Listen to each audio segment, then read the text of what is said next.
So games only exist in the context of the rules that define them.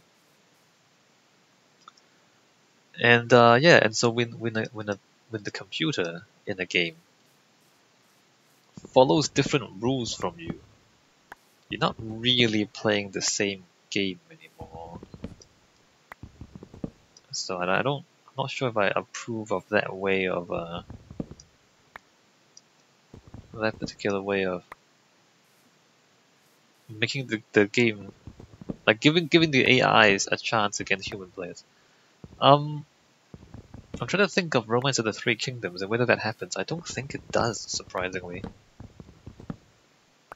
Yeah, I don't think it does. I think the computer actually plays fairly in Romance of the Three Kingdoms. Which is a little odd. Does it? Does it play? I think it does. Well, I mean, if it cheats, it's not noticeable to me.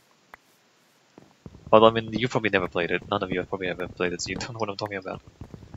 Although, on higher difficulties, what happens is that they start off with more stuff. But they still play by the same rules. So the handicap is not that, you know, they produce things faster than you for no reason.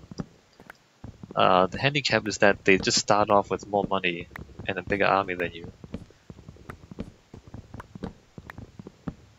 But then over time you can like catch up. And that's fun, right? So it's like it's a handicap. You're not playing by different rules, but they have a head start, that's all. And I mean, interestingly, they don't adopt that for games like Civilization, which is interesting. Now that I'm thinking about it. Because why wouldn't you?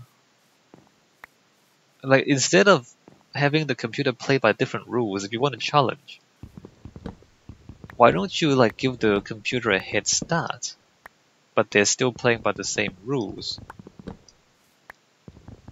Wouldn't that make for a better game balance? I think it would. Like, imagine if the computer has like a 50 turn head start or something.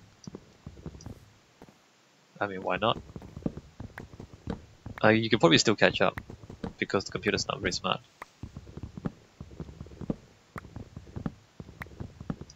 Anyway, so why was I talking about these games?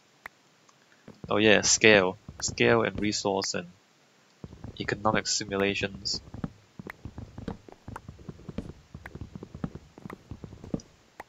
Transport Tycoon Deluxe is quite fun, I think. So again, it's an economic simulation. There's no war. Although, funnily enough, you can destroy your opponent's vehicles. They're road vehicles.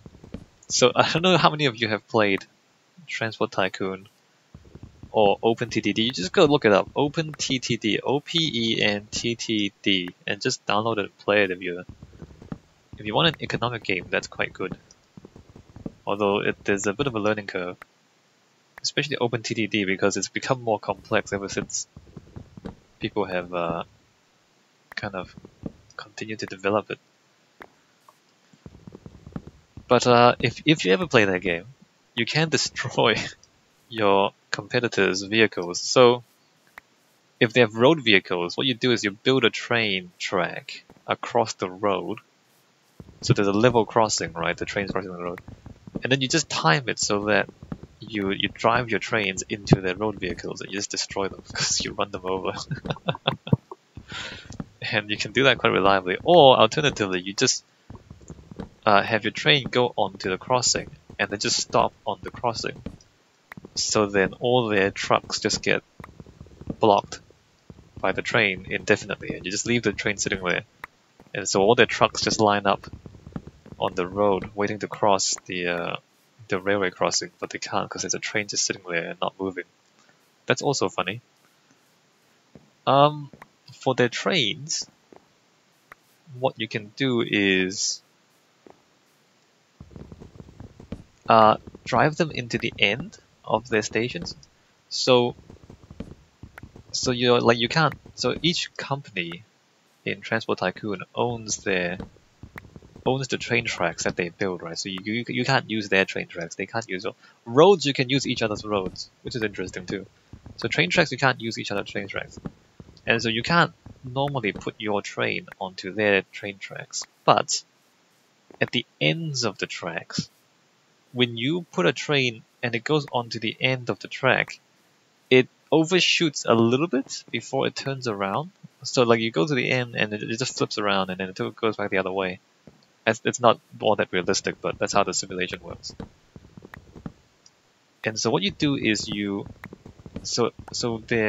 computer will usually build a station at the end of their line, and then you just go to the end of their station, the open end, and put a train track there, and then put a train there.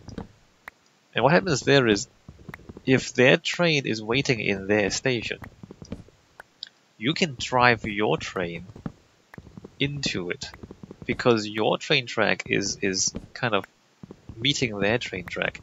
Your train will go to the end of your track, it will overshoot a little bit, and in doing so, it will smash into their train and destroy it.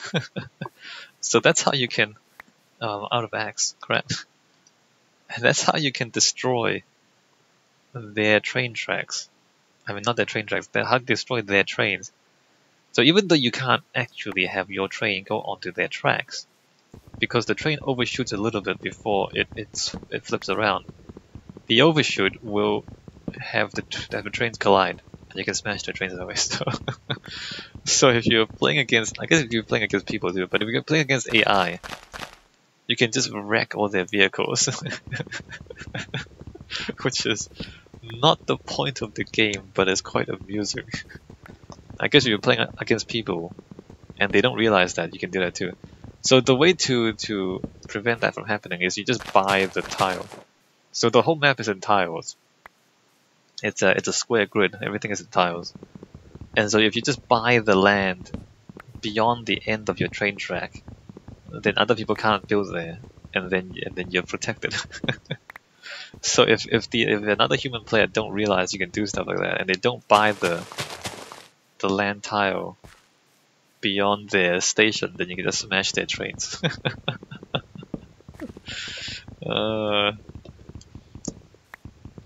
So Transport Tycoon is a fun game, but the economy is abstracted, shall we say. It's not. So everything has a fixed price. The resources. So the point of the game is to transport goods from one place to another. So you can like transport grain from a farm to a factory, and then the factory will, when it receives goods, it will produce food or just kind of finished goods, and then you get another train, transport the goods to the city, and you get money each time you do that. And so it's not a real economy. It's just kind of you pushing these resources around, and the resources just kind of appear out of nowhere. And the prices don't really fluctuate realistically, but there's enough of a simulation there for you to make a game out of it. So that's fun. Planning. It's mostly planning. Building toy trains, I guess, is what it is as well. So if you're into building toy trains, you can do that. And managing your economy, planning ahead. But the thing with that game is after a while you just snowball out of control, because everything you like, every transport line you run is a little bit profitable, and so the more you have, the more profitable you become, and eventually you just completely snowball out of control, and then the game's not a challenge anymore, which happens with a lot of games. What am I doing? Animal.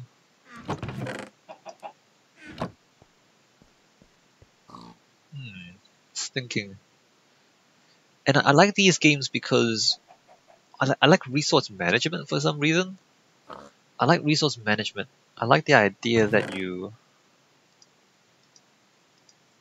kind of you grow things. Maybe I'm not explaining it properly. Why do I like these things? Jungle wood. oak, and spruce.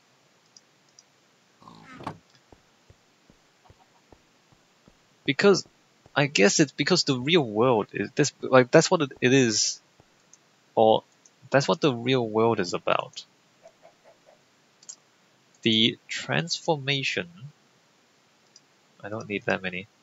The transformation of materials and energy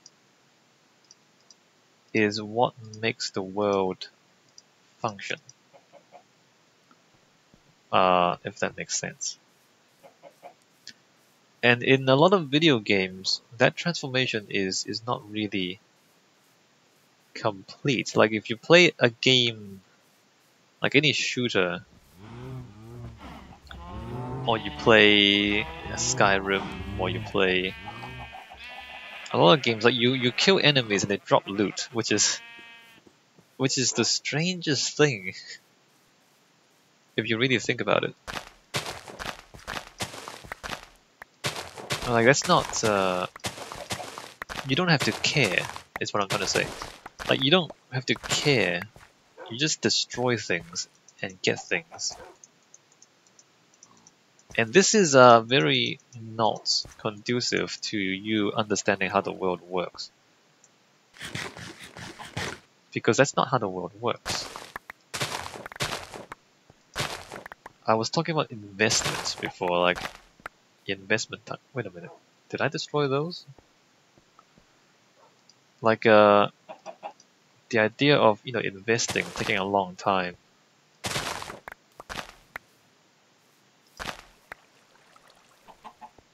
In the real world, you have to build stuff, or somebody has to build stuff. Maybe you don't build anything.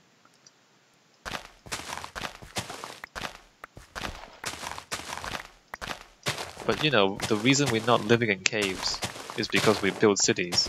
You know what I mean? Like the reason we don't eat dirt is because we grow food. We grow stuff, we build stuff. That's the real world. And it's not killing enemies and grabbing their loot. That's a whole different thing. That is not how the real world works.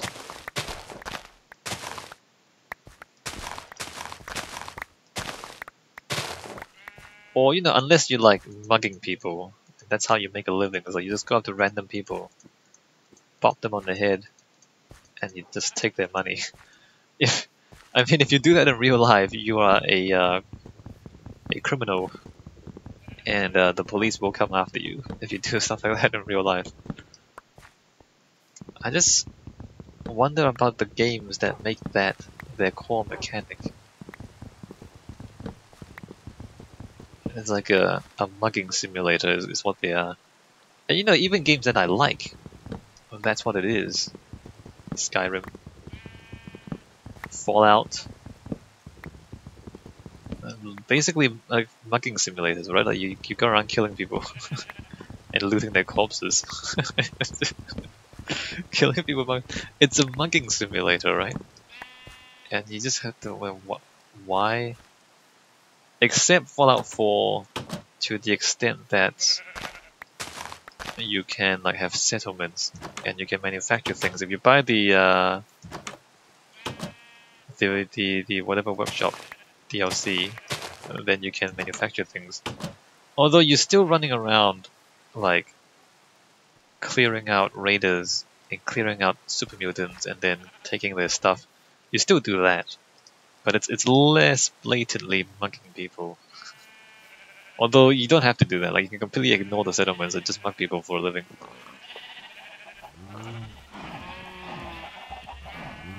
I mean, I don't know if other people think. I don't know if any of you think about stuff like this. But what is the game actually simulating for you? It's a mugging simulator. You're whacking people on the head and then taking their stuff. And you're like, oh well, they're bandits, oh they're raiders, or they're bad people. No, you're mugging people, right? Just don't try to justify it. Like, oh, the game tells me they're bad people.